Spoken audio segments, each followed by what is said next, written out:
예, 여러분 안녕하세요. 오늘은 여러분 그 초등학생 성적표죠, 성적표, 동지표에 대해서 좀 말씀을 드리려고 합니다. 생활 동지표 또는 성적 동지표라고 이야기를 하는데요. 여러분 잘 아시겠지만 초등학생의 경우에는 교과학습 부분이 있고 또 창의적 체험 활동이라는 부분이 있죠. 그리고 또 종합 의견을 기록하는 그런 부분이 있습니다. 물론 당연히 생활과 관련되어 있는 내용을 함께 기록하죠. 그런데 이제 여러분 성적을 통지하는 동기표를 보고 여러분 아마도 지금은 3단계 평가를 하죠. 우리 옛날에 여러분 우리 어렸을 때는 수우미양가 5단계 평가였죠. 그 이후에 최근에도 매우 잘함, 보통, 노력, 요함 4단계로 평가를 보통 했습니다. 그러다가 초등학교에서는 지금 잘함, 보통, 노력, 요함 또는 노력, 바람 그렇게 3단계로 평가를 해요. 자, 그건 이제 평가의 단계는 다 알고 계실 거예요. 그런데 방학이 시작되는 날, 여름 방학 시작이다, 겨울 방학이 시작이다 하면 보통 동기표를 가지고 오잖아요. 그죠? 물론 2학기 때는 전체 또 우리 생활에 대한 종합 의견도 또 확인할 수가 있고 지금은 또 나이스로 확인도 가능하죠. 그런데 여러분 중요한 거는 성적 통지가 된 각 교과별로 잘함, 보통, 노력, 요함을 보고 개수를 해야 되잖아요. 잘함이 몇 개다. 노력, 요함이 몇 개다. 너는 잘했다, 못했다. 부모님께서 절대 해서는 안 될 일인 거죠. 그렇죠, 여러분? 이미 결과는 나온 거잖아요. 그렇죠? 꼬지질 이유는 없는 거죠, 전혀.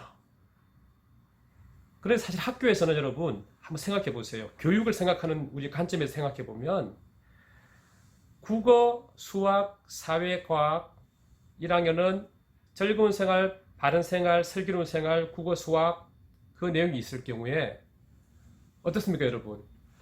국어에 해당되는 평가 기준, 성취 기준 그 내용들을 뽑아서 수행평가의 형태로 평가를 실시합니다. 담임선생님께서. 그렇죠.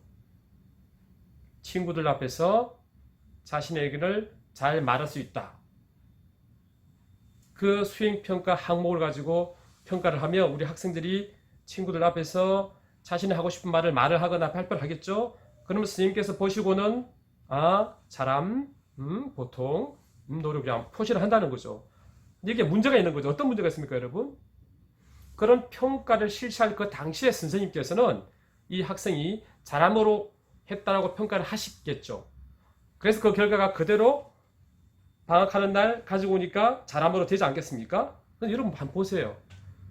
다른 친구들 앞에서 자신의 의견을 말을 잘한다고 잘함이 되어 있는데 내 자녀가 우리 친구들과 함께 놀 때, 가족과 함께 있을 때 자기 생각을 말을 잘 못해요. 수줍어하고. 여러분 어떻습니까? 자, 무슨 말씀 드리는 거죠? 학교에서 이루어지는 성적평가는 해당 선생님께서 수행평가 기준에 따라서 평가한 그 당시의 과정에 대한 학생의 수준과 상황을 평가하는 경우가 많죠. 그런데 우리가 교육적으로 놓고 보면 사실은 그 당시에 잘함을 한 학생에게는 선생님이 다시 지도할 이유는 없겠지만 만약에 수줍어하면서 친구들에게 말을 하지 못할 경우에는 선생님께서 표시를 하지 않겠습니까? 노력이 필요하다. 노력 요함이 필요하다. 그렇죠. 근데 그렇게 노력 요함이 필요하다라고 표시한 그 아이를 1학기 말 동기표에 노력 요함으로 보내는 것 자체가 우리가 교육적인 부분에서는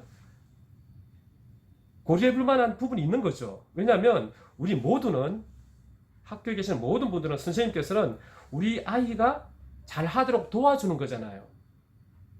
무슨 말이냐면 성적 통지는 그렇다 그래요라고 해서 딱 결과를 내는 거에 중요한 게 아니라 그 당시에 우리 학생을 평가할 때 이런 수준이었습니다에 대한 안내 자료로 받아들이는 게 좋다는 거예요.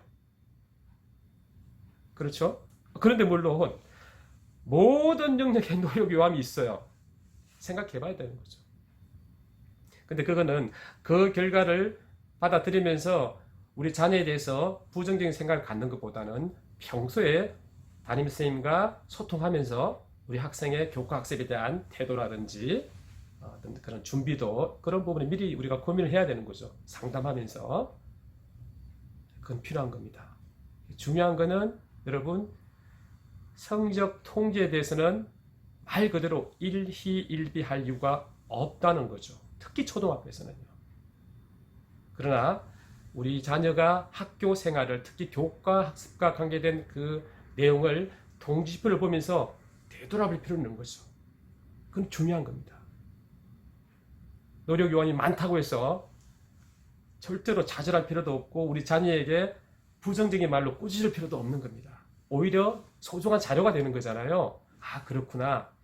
한 자릿수 더하기 한 자릿수 받아올림이 있는 것은 네가 약간 조금 미약한데 엄마랑 같이 한번 해보자. 그게 중요한 거죠. 물론 학교에서도 선생님께서도 그런 결과를 가능한 한 모든 학생들이 잘함으로 통계를 하고 싶지 않겠습니까? 그런 부분을 여러분께서 이해하셔야 됩니다. 근데 하나 또 놓쳐서는 안 될 것이 오히려 더 중요한 것은 종합 의견이에요. 종합 의견은 상당히 중요하다는 겁니다. 1년 동안 선생님께서 이 학생을 교육적으로 지도하시면서 교과학습, 생활지도, 또 창의적 체험활동, 일종의 특별활동이잖아요. 다양한 활동, 봉사활동, 자율활동, 동아리활동, 행사 같은 걸 보면서 선생님이 느꼈던 그런 종합적인 의견에 대해서 진술하고 기술한 그 내용은 상당히 중요한 의미가 담겨 있는 겁니다. 우리 학교 선생님들께서 가장 고민을 많이 하시는 부분이 그런 부분이에요. 어떻습니까, 여러분?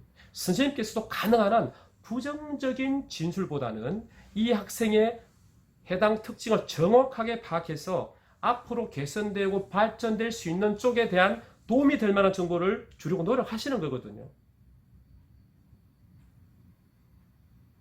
그래서 종합 의견에 대해서는 부모님께서도 관심을 가지고 보셔야 됩니다.